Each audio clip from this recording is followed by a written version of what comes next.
tumetoa baada ya hili tukio kutokea, na huu ndio Utanzania wetu na huu ndio umoja wetu. Mmoja wetu akipotea ni tatizo, sio kwa familia yake, ni kwetu wote.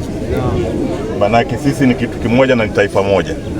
Kwa hiyo nimeona wape taarifa mtakuwa mmeipata, lakini inaonekana leo vijana wetu wapatao 18 wa afya, idara ya afya, walikuwa wanakwenda Kagunga, na Kagunga kama mnafahamu ni mpakani na Burundi, na kule mara nyingi tunachukua muda mrefu kwenda kule kwa sababu ya umbali. Ukizunguka barabara ni lazima upitie Burundi ndio uende Kagunga, na juzi nilikuwa pia maeneo yale.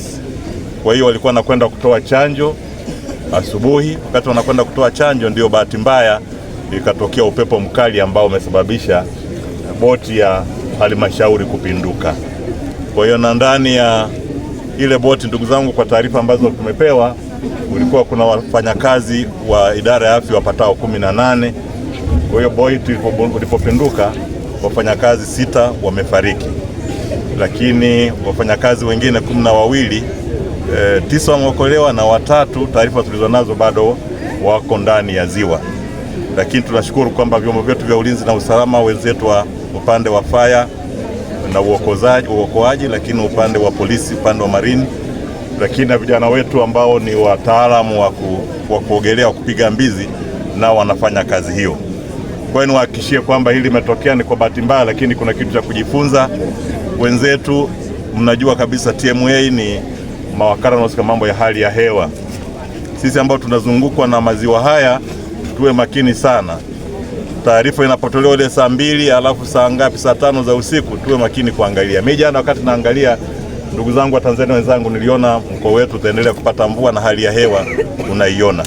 Kwa wenzetu ambao msaidizi Michael Mganga, kaimu kamanda jeshi la zimamoto na uokoaji mkoa wa Kigoma. Tumepokea wito wa taarifa hii ya boti kupata ajali kwenye ziwa Tanganyika mnamo saa 2:40 asubuhi ya leo. Baada ya hapo vikosi vya uokoaji vilielekea kwenye tukio, ambapo vile tulikuwa tuna tukio lingine. Kwa hiyo tumetoka kwenye tukio lingine ambalo limetokea siku 3 zilizopita kuja kuendelea na uokoaji katika eneo hili la sasa. Taarifa hizo zinasema kwamba boti hiyo ilikuwa ikibeba watumishi wa Kigoma DC kupeleka huduma za dawa kwenye maeneo jirani ambayo ni vijiji vya mwambao wa ziwa Tanganyika. Watu hao inasadikika kuwa kwenye boti hiyo walikuwa 18 kipindi wanaondoka nchi kavu. Baada ya kupata ajali hiyo, jeshi la zimamoto na uokoaji na raia wengine, lakini pamoja na vyombo vingine vya usalama ilifika eneo hili kwa haraka sana kuendelea na utoaji wa huduma ya kuokoa. Watu 9 wameokolewa wakiwa hai katika ajali hiyo, lakini kwa mujibu wa DMO 6 wametolewa wakiwa wamefariki. Kwa maana hiyo sasa, mpaka sasa tunaendelea kuwatafuta watu 3 kwa mujibu wa idadi ya watu 18 hiyo. Kwa mpaka sasa tuko eneo la tukio, kuendelea kuwatafuta wenzetu hao 3 ambao bado tunaendelea kuwatafuta ndani ya ziwa Tanganyika.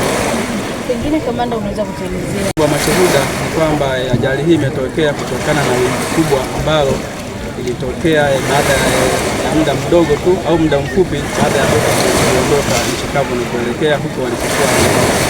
Hivyo wimbi kubwa ilitokea ghafla hivyo, lakini wakaanza kurudi sasa kuja kusubiria eneo hilo liweze kutulia, lakini kipindi wanarudi ndivyo ghafla wimbi likawa kubwa zaidi na kusababisha ajali hiyo.